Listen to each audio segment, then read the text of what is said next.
دي الاضاءه الابتشر ام سي برو، واحده من اهم الحاجات اللي بستخدمها دايما في شغلي. تعال نشوف كل مواصفات الليد ده. ازيكم، ايه الاخبار؟ فيديو جديد وريفيو جديد عن منتج من شركه ابتشر وهو الام سي برو. لو انت متابعني من زمان في القناه فانت عارف ان انا بستخدم دايما الام سي لايت اللي هو الصغير ده كان بالنسبه لي دايما بحطه موجود في الريم لايت او الفيل لايت او الكلام ده كله.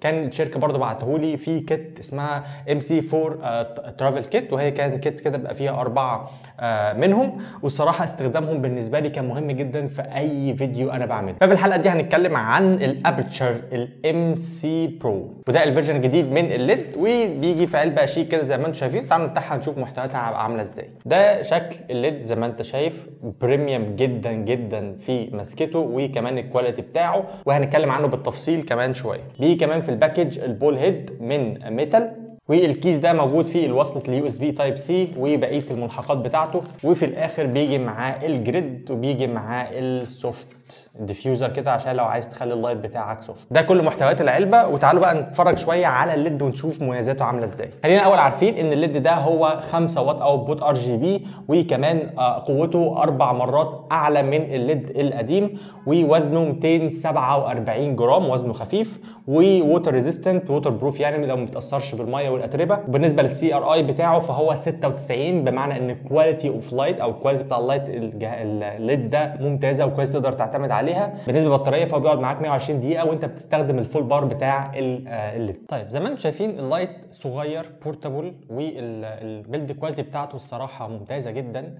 بيجي هنا بماجنتيك بحيث انت ممكن تلزقه اي حاجه حديد.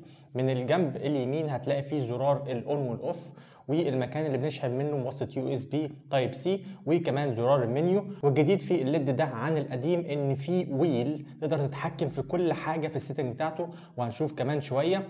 فوق هتلاقي ليد صغير موجود فيه كل التفاصيل بتاعه الاوبشن اللي انت عامله في الليد ده. ناحيه الشمال مفيش اي زرار، مفيش اي حاجه، وتحت في المكان اللي بتاع الستاند او حاجه عشان تحطه على ستاند، وقطعه الماجنتيك دي عشان ممكن تشحنه في علبه كده بتيجي فيها كذا ليد، ممكن تشحنه تحطه كده في مكان وبيتشحن.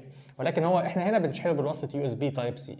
اول ما تفتح الليد بتدوس دوسه طويله هنا، الليد ده اهو فتح، بيتفتح بسرعه جدا. وهنا في كل الاوبشن اللي ممكن تبقى محتاجها عشان تختار الحاجه اللي انت عايزها في الليد.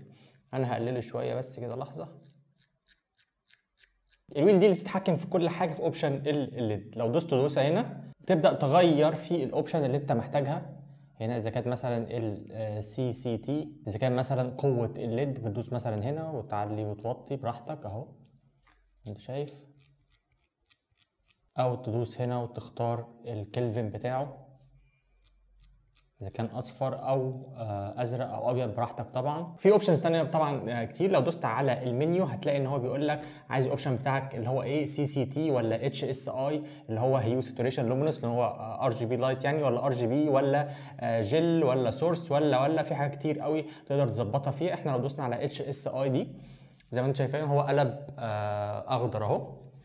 لو دوسنا على الهيو ممكن عملنا كده هتلاقي بيغير كل الالوان اللي انت عايزها، يعني تقدر تتحكم في درجه الكلفن في اللون، اذا كان مثلا احمر اصفر اخضر براحتك زي ما انت عايز. في اوبشنز كتيره جدا في القصه دي. كمان تقدر تستخدم ابلكيشن على الموبايل عشان تتحكم في كل حاجه في الليد ده باستخدام الموبايل. هتعمل كونكت بطريقه بسيطه جدا، تعرف بس الجهاز على الابلكيشن، بعد كده يفتح لك المنظر اللي انت شايفه. تقدر تتحكم بقى في كل حاجه، مثلا لو تقدر تتحكم في قوه يعني الاضاءه بتاعته، ممكن تغير اللون بتاعه لو حابب، كمان ممكن تغير اي لون انت حابب زي ما انت عايز. وكمان في ويل تقدر تتحكم في درجه اللون اللي انت عايزها. في كمان افكتس تقدر تعمل افكتس زي ما انت عايز برضو. مثلا لو عملنا بارتي لايت ودوسنا ستارت هتلاقي بص ان الاضاءه بتنور باختلافات الوان كده غريبه اكنك في بارتي يعني وكده. في اجمد حاجه بقى هي البيكر انت لو عايز لون معين موجود عندك في اي حاجه عندك، مثلا انا عايز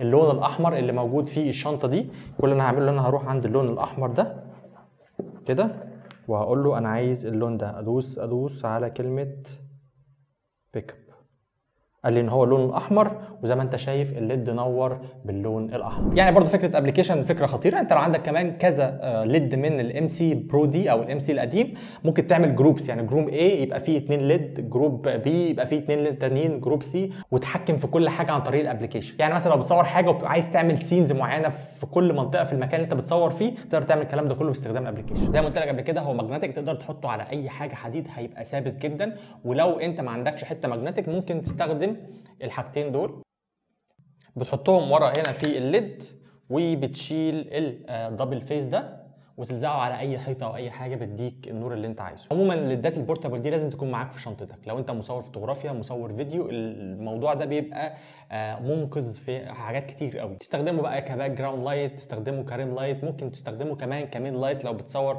منتجات او برودكت، حاجات بسيطه كده. الموضوع بيبقى جامد جدا. بس كده، ده كان كل الريفيو والكلام عن الابتشر ام سي برو. اتمنى تكون استفدت من الحلقه، ولو عايز تعرف تفاصيل اكتر عن المنتج هتلاقي اللينك بتاعه في الديسكربشن. ولو عجبتك الحلقه ما تنساش اللايك الجامد، اعمل سبسكرايب القناه لو انت مش عامل، وسيب رايك في الكومنتات. اشوفك الفيديو الجاي. سلام.